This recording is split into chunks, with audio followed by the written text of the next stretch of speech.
quelqu'un ici qui sait de quoi il s'agit? Levez la main. Si le thème vous parle, qualité de l'air. Bon, je vois, il n'y a pas beaucoup de mains levées, hein? Ok, c'est de ça qu'on va parler aujourd'hui. Et vous allez me dire, c'est quoi le lien avec l'IA? Voilà. Eh bien, on parle d'IA, on parle de données. On en a parlé toute la journée aujourd'hui. Et quand on parle de qualité de l'air, ça s'appuie beaucoup sur des données. C'est un peu comme la pluviométrie, la météorologie, tout ça là. En fait, quand vous regardez la météo, on vous dit que c'est des prévisions qu'on fait, n'est-ce pas? C'est le mot qu'on utilise. Eh bien, derrière ça, pour faire des prévisions, c'est des algorithmes qu'on utilise. Et ces algorithmes-là sont basés sur des données. Et aujourd'hui, ce qu'on va vous montrer, c'est comment utiliser les données dans le domaine de la qualité de l'air pour un impact durable. Et ce qu'on va vous présenter, c'est un projet qui lie deux choses, le développement durable et la technologie. Donc, je vous invite à rester très attentifs à ce qui va se passer. Je ne serai pas le seul qui sera devant aujourd'hui. Au fur et à mesure, je vais inviter certaines personnes que je vous laisserai la surprise de découvrir, qui vont m'accompagner en fait ici sur le podium pour vous faire des présentations. Donc, nous, on ne va pas s'asseoir, on va rester debout de manière dynamique pour vous entretenir. Donc, si vous êtes prêts, levez la main. Vous êtes prêts? Ok. Ok. Donc, si vous êtes prêts, alors je vais vous demander de vous lever tous. Levez-vous. Mettez-vous sur vos deux pieds. Merci beaucoup. Ah ouais. C'est difficile, hein? Ok, super. Maintenant, faites après moi. Inspirez. Expirez. Inspirez encore. Expirez. Ce qu'on vient de faire là, c'est quoi? Au primaire, on nous apprend que c'est de la respiration, n'est-ce pas? Et c'est un geste tellement banal pour nous, mais pourtant, dans toutes les cultures et dans toutes les croyances, le souffle de vie et la respiration, c'est le pilier fondamental. La respiration, c'est l'homme, même si on a tendance à la banaliser. Aujourd'hui, je vais vous demander de vous asseoir. Merci beaucoup. Aujourd'hui, en fait, ce qu'on va vous présenter, c'est quelque chose qui est dans votre quotidien. Nous tous qui sommes ici, ceux qui sont venus à pied, ceux qui sont venus avec une voiture, ceux qui ont peut-être quitté loin, ont pris l'avion pour venir. Aujourd'hui, nous sommes dans la même salle aujourd'hui et nous partageons quelque chose de commun. C'est l'air que nous respirons. Aujourd'hui, tout à l'heure, quand je vous ai dit d'inspirer, d'expirer, on a tous respiré le même air. Et l'air que nous respirons peut contenir plusieurs milliards de particules invisibles qui entrent profondément dans notre corps. Et ces particules-là, on ne peut pas les mesurer à l'œil nu. Maintenant, quelque chose qu'on ne peut pas mesurer à l'œil nu, il faut des dispositifs scientifiques pour le mesurer. Et aujourd'hui, on va vous parler de qualité de l'air. C'est de vous montrer comment la science peut permettre de mesurer la qualité de l'air que nous respirons. Et vous allez découvrir aujourd'hui que le geste que vous faites tous les jours n'est pas quelque chose d'anodin. Donc, je pense que vous êtes avec moi maintenant. J'ai toute votre attention. Je peux démarrer. Alors, sans plus tarder, je vais me présenter. Présenter d'abord la structure. Nous, c'est Kaikai. On est une entreprise basée ici au Sénégal et on fait dans le numérique pour le développement. Nous, on ne veut pas simplement faire du numérique. On ne veut pas être ceux qui créent les algorithmes les plus puissants, ceux qui créent les logiciels les plus performants, mais on veut être ceux qui mettent la technologie au service de l'impact durable. C'est pour ça que nous œuvrons depuis 2020 ici au Sénégal et dans la sous-région avec un réseau de consultants qui nous accompagnent sur nos différents projets. Et pour faire cette présentation aujourd'hui, je serai sans présenter Mamadou Djigo, qui est cofondateur de Kaikai, qui va venir vers la fin de la présentation vous toucher un petit mot. Et moi-même, je vais donner Yangen. Aujourd'hui, je vais commencer par le contexte. Qu'est-ce que vous voyez là? Un enfant qui tient quelque chose qui vous est familier à tous. Qui peut dire aujourd'hui qu'il a dans son entourage proche ou éloigné quelqu'un qui a des problèmes d'asthme? Je vois beaucoup de mains levées. Voilà. La ventoline, on la connaît tous. Et là, c'est un enfant qui la tient. Deuxième chose, vous voyez la circulation à Dakar. Vous voyez les cars rapides, vous voyez les véhicules, vous voyez l'état de la circulation. Tout ça là, ça vous évoque quoi? Ça vous évoque, bon, d'autres vont dire les embouteillages, mais je vais parler ici de pollution. Et il y a ça, ce point-là, sur lequel nous, qui est le plus important aujourd'hui, vous voyez, les points rouges, ce sont les dispositifs qui mesurent la qualité de l'air partout dans le monde. Et comme pour tout, l'Afrique est toujours le moins desservie par cette technologie-là. Aujourd'hui, on a constaté un problème de pollution qui est ici à Dakar, avec des recrudescences de cas d'asthme, surtout chez les enfants. La pollution par les véhicules, mais aussi le Sénégal est particulier en ce sens qu'il y a la poussière désertique qui a commencé déjà par venir. J'ai vu des gens avec des cache-nez ce matin.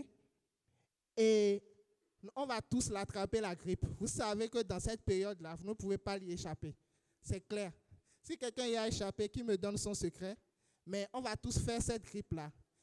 Et aussi, notre objectif, c'est de voir en fait, avec ces facteurs naturels et ces facteurs aussi humains, comme aussi le brûlage des déchets, comment caractériser cette pollution-là. Il y a un de mes professeurs qui me disait toujours, ce que tu ne peux pas mesurer, tu ne peux pas améliorer. Parce que tu navigues à vue. Sur quelle base tu vas améliorer ça? Et c'est sur ça que nous, on a décidé de mettre des données là où il y en a besoin.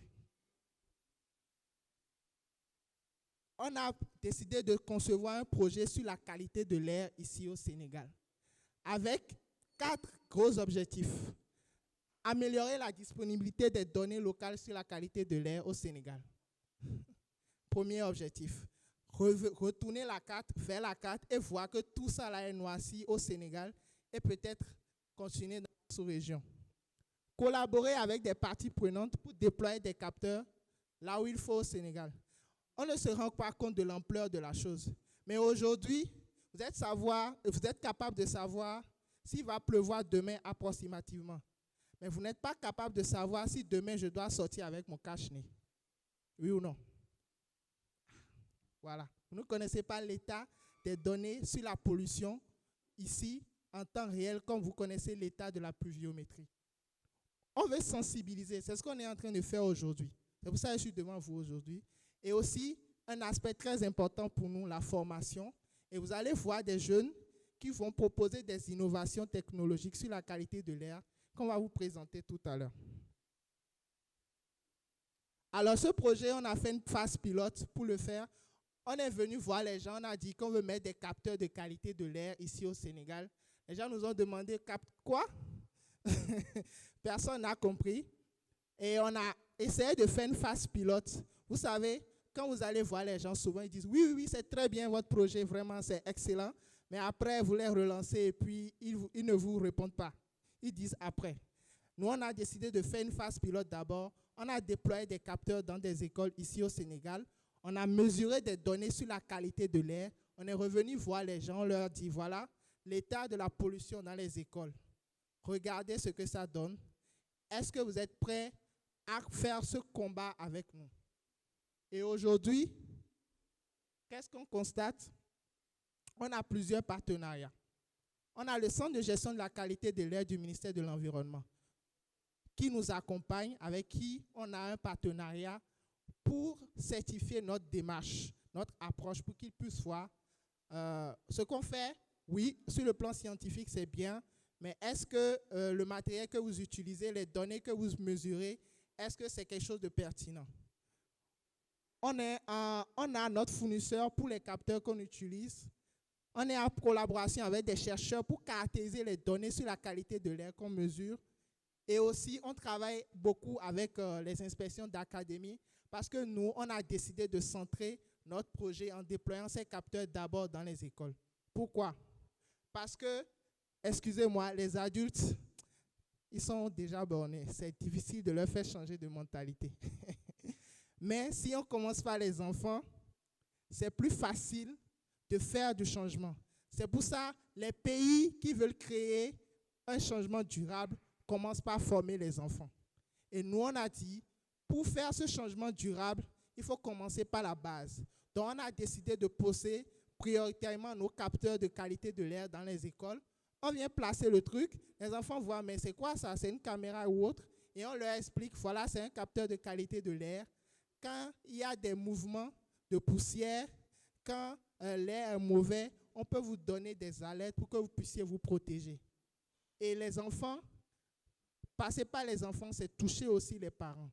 Les parents sont touchés parce qu'un enfant, lorsqu'il apprend quelque chose de nouveau à l'école, il est pressé de le raconter à son papa, à sa maman, mais aussi à ses frères et sœurs. Et c'est un vecteur formidable de transmission. Et aujourd'hui, on a pu déployer des capteurs de pollution de l'air dans plusieurs écoles. Bon, voilà quelques images avec des enfants très enjoués, très curieux, surtout pendant la phase pilote. Et voilà le matériel qu'on utilise. Bon, je sais qu'il y a des gens qui attendaient la partie scientifique. C'est ça qu'on appelle, je vous parle de ça depuis un moment, c'est ça qu'on appelle un capteur de qualité de l'air. C'est un petit boîtier qui a plusieurs composantes et qui permet de mesurer quoi? Ce qu'on appelle les particules fines, c'est-à-dire quand vous respirez, l'inspiration que vous avez tout à l'heure, ces particules fines rentrent dans vos poumons.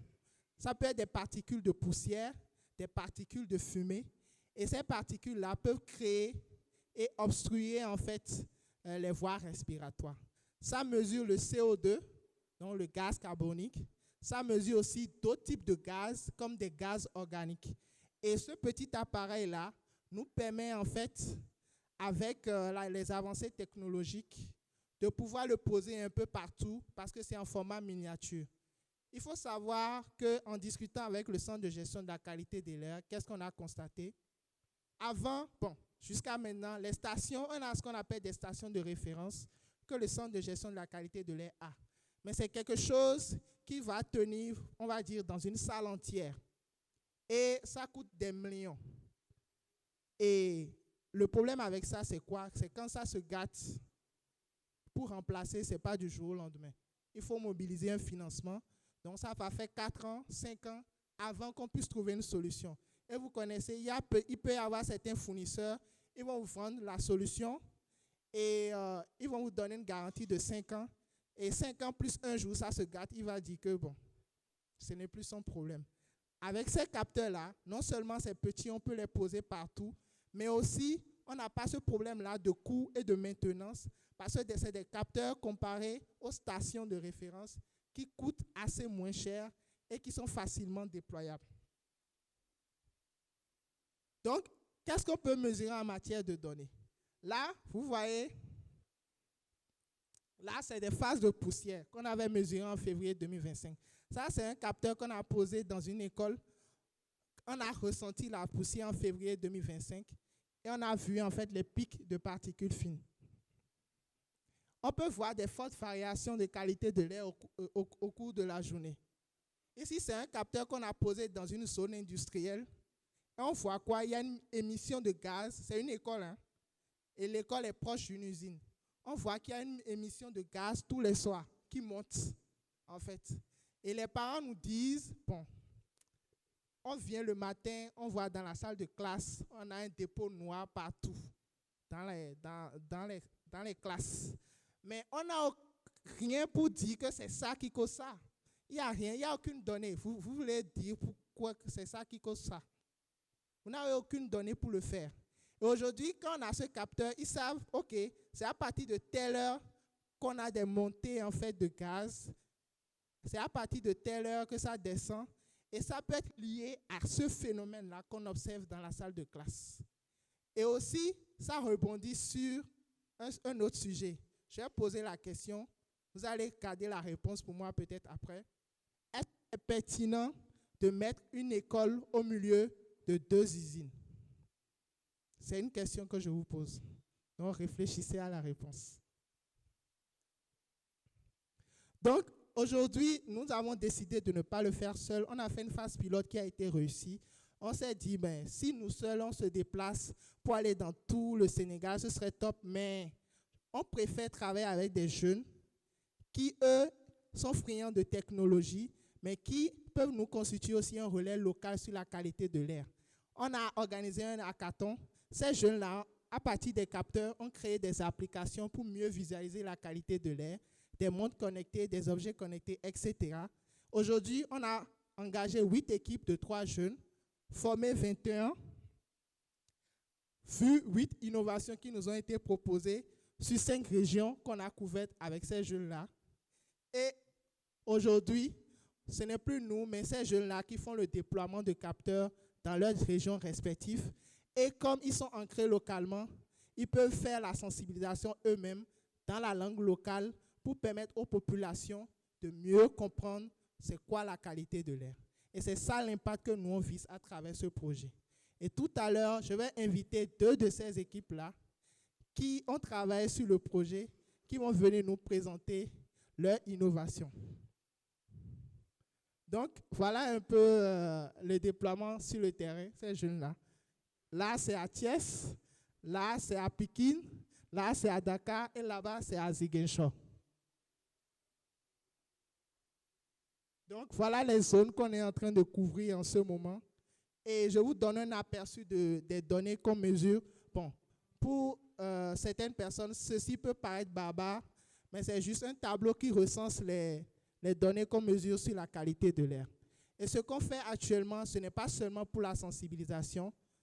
Aujourd'hui, ça fait 1 an qu'on a ces capteurs en place, mais dans 5 ans, dans 10 ans, c'est une base de données exceptionnelle pour des personnes qui veulent faire des études sur la qualité de l'air, utiliser ces données-là pour créer des solutions d'intelligence artificielle, des solutions numériques, en fait, qui vont apprendre de ces données-là qu'on est en train de collecter aujourd'hui.